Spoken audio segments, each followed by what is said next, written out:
Hello friends welcome back to my YouTube channel magic of cooking. तो friends আবারও চলে এসেছি আপনাদের সামনে নতুন আরও একটি রেসিপির সাথে। আর আজকের রেসিপি হচ্ছে আমড়ার চাটনি রেসিপি। আজকে আমড়ার চাটনি বানাবো, আর সেটা কিভাবে করছি আর কি কি উপকরণ লাগছে সেটাই আমি আপনাদের সাথে শেয়ার করব।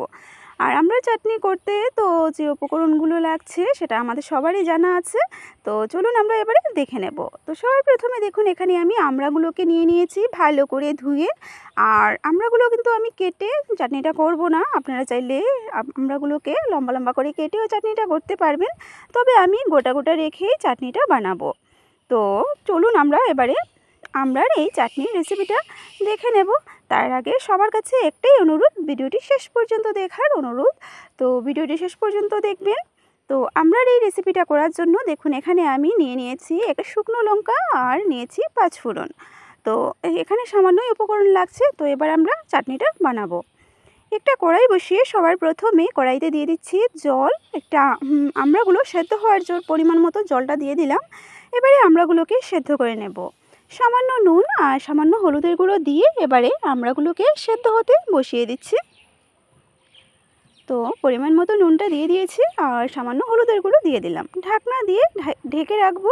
আর এটা সেদ্ধ হতে খুব একটা বেশি সময় লাগবে না, কারণ এটা একদম কচি আর আমরা সেদ্ধ হতে খুব একটা বেশি সময়ও লাগে না। 2 মিনিটের মতন ঢেকে রাখছি। তো আমি কিন্তু এটা 2 মিনিটের মতন বলেছিলাম ঢেকে রেখেছি, কিন্তু এটা আমি পুরোপুরি 2 মিনিটও সেদ্ধ করিনি, মাত্র 1.5 মিনিটে কিন্তু আমড়াগুলো খুব ভালো করে সেদ্ধ হয়ে গেছে দেখুন। তো এবারে আমরা এটাকে নামিয়ে নেব একটা পাত্রের মধ্যে। তো একটা পাত্রের মধ্যে এটাকে আমি নামিয়ে একটা সাইডে রেখে দিচ্ছি। আর কড়াইটাকে আবারও আমি ভালো করে ধুয়ে তারপরে বসিয়ে দিচ্ছি। তো এই অবস্থায় আপনারা চাইলে আমড়াগুলোকে একটু ঠান্ডা হওয়ার পর কচলেও নিতে পারেন, কচলেও কিন্তু এই চাটনিটা করতে পারেন হাত দিয়ে। তো আমি কিন্তু এই গোটা গোটা করছি বলে এইভাবেই রেখেছি। তো পরিমাণ মতো তেলটা দিয়ে দিলাম। আর তেলটা ভালো করে গরম হওয়ার পর এবারে দিয়ে দিচ্ছি একটা শুকনো লঙ্কা আর দিয়ে দেব 5 ফোড়ন। তো শুকনো লঙ্কা আর 5 ফোড়নটাকে হালকা ভেজে নেব। তো দেখুন এখানে ভাজাটা হয়ে গেছে ফোড়নটা। এবারে সেদ্ধ করা আমড়াগুলোকে দিয়ে দেব। একদম সহজ রেসিপি।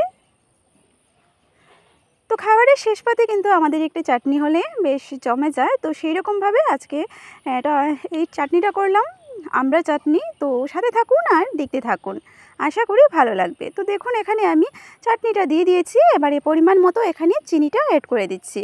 তো এখানে আমি চিনি দিচ্ছি, আপনারা চাইলে চিনির পরিবর্তে গুড়টাও দিতে পারেন, বা চিনি গুড় দুটোই একসাথে দিয়ে দিতে পারেন। ভালো করে নাড়াচাড়া করে নিচ্ছি দেখুন। আর ভালো করে নাড়াচাড়া করে এটাকে আরও 1 থেকে 1.5 মিনিটের মতো রান্না করব, তাতেই কিন্তু তৈরি হয়ে যাবে আমাদের আজকের এই আমড়ার চাটনির রেসিপিটা। তো দেখুন আমি কিন্তু 2 মিনিটের মতো এটাকে রান্না করে নিয়েছি, আর আমাদের তৈরি হয়ে গেছে আজকে আমড়ার চাটনির রেসিপি।